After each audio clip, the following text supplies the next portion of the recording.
Hi everybody, Dhaman Mehta here, and thank you for once again joining me on my journey as I go through my favorites list on fanfiction.net. I know it's been a while, and this time I don't even have the excuse of having multiple videos prepped up. It's just basically instead of reading the stories that I'm going to be talking about in this video, I got sidetracked and ended up coming across like four different stories that are all like 500,000 words that I just ended up reading instead of this. So this got delayed by a lot. But we do have a couple milestones here. We got a big number that we've hit for stories total, and we're finishing the year of 2012. Stories published in 2012 and heading into 2013. So let's dive into these stories, starting with Soulbound by BBRAE623. This is a Teen Titans Danny Phantom crossover where Danny is apparently the bound familiar of Raven, and so he shows up for a fight, and then that gets caught on film. So a bunch of people from both his town and here learn about that he's hiding shit. Um, there's not much to say about this because it really just goes over that initial meet and greet before stopping. No real huge reactions or story. It's just, in the end, it's an interesting premise that didn't really get anywhere, and it's going to fall off my list. Next is The Deathly Uzumaki by VFSNAKE, and this is one of those where I was just embarrassed. This is one of the few where I've been embarrassed to come back to read it. Like, it is when you imagine a power rank fantasy fic, this is the kind of story that comes to mind. Naruto, like when he steals the scroll, gets the crown of Barrigan, who was the number two Espada, I believe, after he died, and like basically Barrigan takes over his body and like absorbs his soul and absorbs the QB soul, and then just goes out to like take revenge on everybody and everyone because every single person in the village has betrayed him. So now he's just gonna go kill whoever the fuck he wants, do whatever he wants, demand everything, and everybody's gonna steamroll him now. Everybody's gonna be okay with it because hey, he's the protagonist, so anything he does is right. Uh, I it's just not a great thing. I got four chapters into this before I just turned away in sadness that I actually liked this and I could not stomach anymore. It's gonna fall off my list. Number three is A Crime Fitting the Punishment, or Dumbledore's Monster by Dire Squirrel.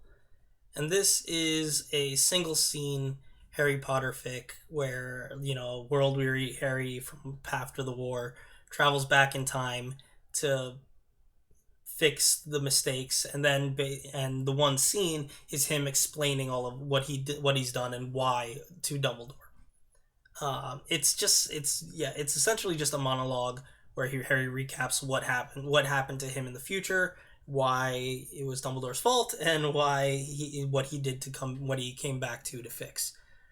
Um, it could be, yeah, like, and it's weird. There's like, it's similar to the previous fic where it's the protagonist or main character of the story doing horrible murders and stuff like that, and stuff like that to everybody. Um, but the difference between these two very clearly is that here there's no illusion that what he's doing is perfectly fine and or good, or that he acknowledges that like it's fucked up that he had to do these things, but also that it was necessary. Which, yeah, that's justification or whatever. But also like there's the whole thing with Harry Potter and stuff. When you go get into it and you go into the ideas, is that if certain people died before the thing started, it could have been solved, and that's just a fact. Does this Harry go overboard or possibly just genocidal and partially? Yeah, he's fucked up. He's not exactly right. He's not exactly perfect monochrome of sanity in this case, but it's the whole thing is just it's not just he was wronged, so whatever he does is perfectly fine, or that he's the hero, so it's fine. No, it's just this shit happened. It was it. in order to make a better future, it's kind of necessary. But he still like understands that he's not. It's not without consequence. Uh, I've like it's pretty simple in execution, but like I really enjoy it because it highlights a lot of the frustrations, especially with Dumbledore's philosophy that many people have with the book series, while laying out the why of why he what could lead to in no uncertain terms. Like this story has a singular purpose, and if you're looking for a story like it, it's pretty good. But if you're not in the mood or you're not interested in seeing a story where Dumbledore gets lambasted for how his attitude and his behavior ruined the wizarding world in a sense, then you're not really going to get anything out of this story and it's not for you. But for me, I did enjoy this and it's going to stay on my list.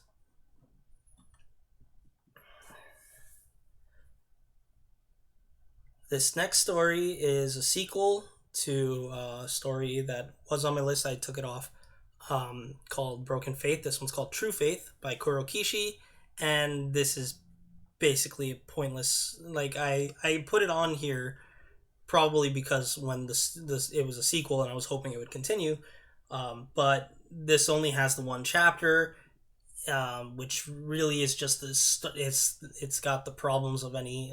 The first chapter is just, hey, the characters split up at the end of the movie, so here's scenes from like the 12 groups of characters who are all in different places, setting up that where they are for their future story, which never happened.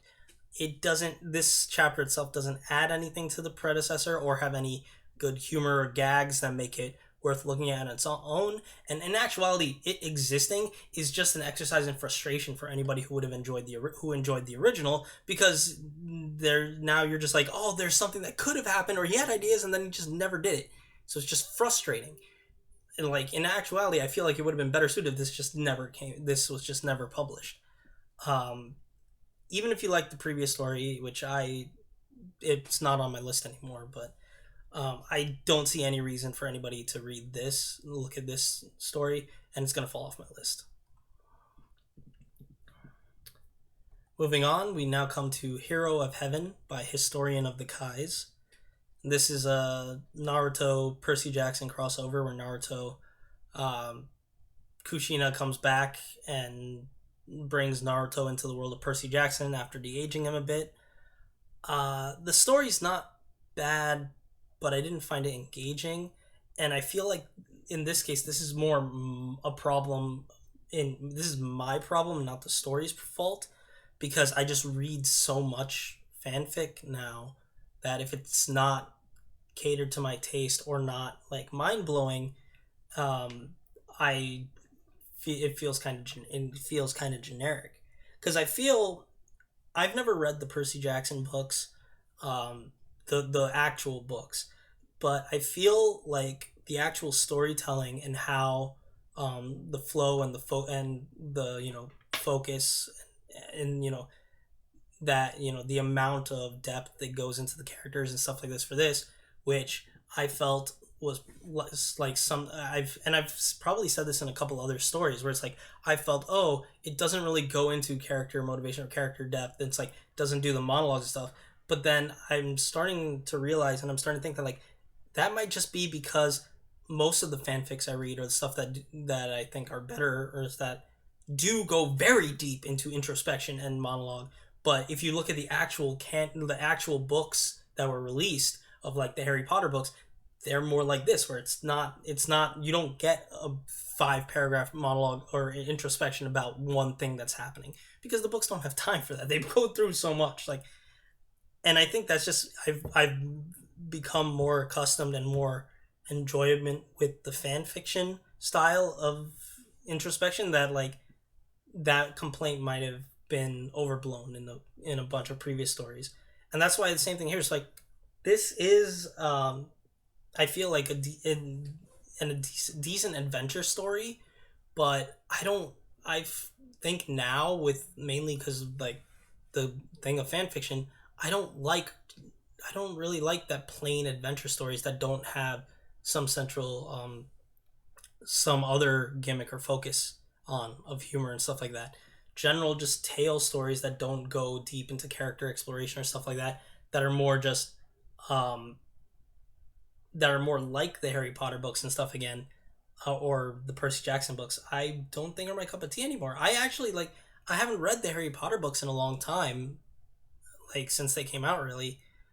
Um, so I wonder if I go back, would I enjoy it? Like if I had been reading them for the first time after I've read all this fanfic, would I consider it not going deep enough into the characters now? So that's why all this comes to, like, there's certain good ideas here that were interesting but not interesting enough for me, like Naruto's connection to Artemis and the ticking clock that has. But I think in the end, I think it's a good story, that it's an okay it's a good story, adventure story, that if you like Percy Jackson and you want a Naruto crossover, to give it a look, and you might get further than I did. But for me, because of my light taste now in this, it just bored me, so it's gonna fall off my list.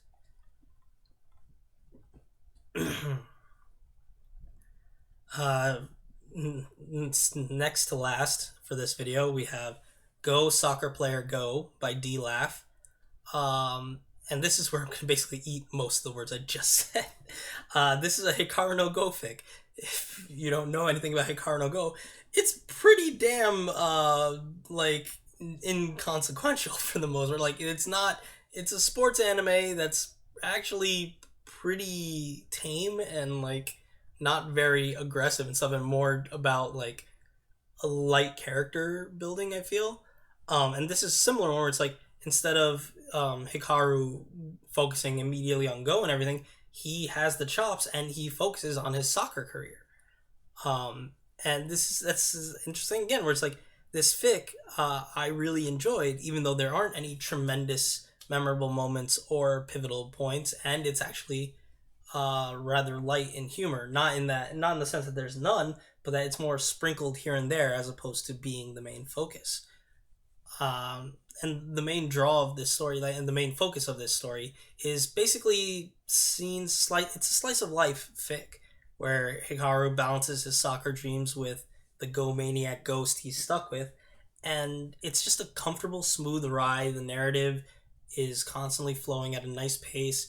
It just Reading it left a pleasant feeling in my chest that was really enjoyable. It's just like comfort food in this fic, and anybody who wants a good if anybody wants a good Hikaru no Go fic should definitely give this a look. And it's nice comfort food. It's gonna stay on my list. All right, and the last one for this video is Fate Reach Out by Vegeta the Third, and this is a Persona 4 fic with Shiro from Fate Stay Night replacing the hero Yu Narukami. And that sounds like it's just a simple like hero replacement power up fic, but the author actually involves the worlds and connects the worlds in more than just the main character. Like, a lot of these kind of fics, or like power up standard power up fics in general, are just, oh, we have the main character, just we're gonna use a character from somebody else, but really only in the sense of, oh, starting out they just have these extra abilities. So like, a bad version of this, or a less interesting version, would be just, oh, hey, it's just Shiro is in the Persona 4 plot role thing, and there's nothing else. It's going through the same exact thing, just, oh, also, from the start he can trace and do all stuff like that. Like, and that's not what this is. This, one, takes place before the events of Fate Stay Night, and two, actually is constantly bringing both worlds together, in the sense that, like, hey, the characters from Fate Stay Night are still interacting with the characters from Persona, and they're commingling, and his background is actually relevant, not just a way for him to get other special powers, but also what happened to him, and his phobias and backstory actually affects how he interacts with other people and how he moves forward. It's all very interesting, and it also, because of Shiro's behavior and how he works, he's not going to be as open to like just going out and meeting more people, and that actually leads to like some of the social link people not being interacted directly with our protagonist, but instead, as a normal town would, other people in the team, because the team is not only focused on our protagonist 100% of the time. They have their own shit to do, and they actually interact with other people. It makes the world feel more real because it's not everybody focusing on one person. Everybody's got their own lives, and that's there.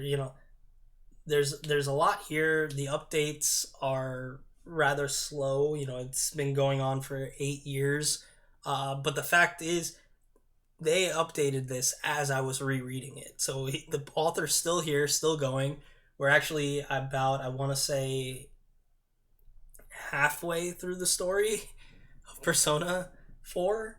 And they've said comments, like even in the beginning, that implied that there would be, or it implied that there would be changes to the Holy Grail War. So maybe they would continue it that way. But that's, if we wait another 8 years, we'll see where this ends. But there is a lot here to unpack. I really enjoyed it. If you enjoy Persona 4, I think you will too, and it's going to stay on my list. So there we have it. This long overdue video. Fan fiction status time, as I said, now it's a big round number that we've hit. We've hit 850 stories read. That's over 2/3 of my favorites list, and we've kept 401 stories on my list. So there we have it. Thank you all so much for watching. As always, I will leave links to these stories in the description down below, as well as links to my profile and the playlist for all these videos, and also I believe I leave a link to the forum where I post these in pure written format if you want to read that instead. Also on that forum, I have links. I have the videos embedded for each of these, so that's there too. But yeah, thank you so much for watching, and I will see you in the next video. Take care.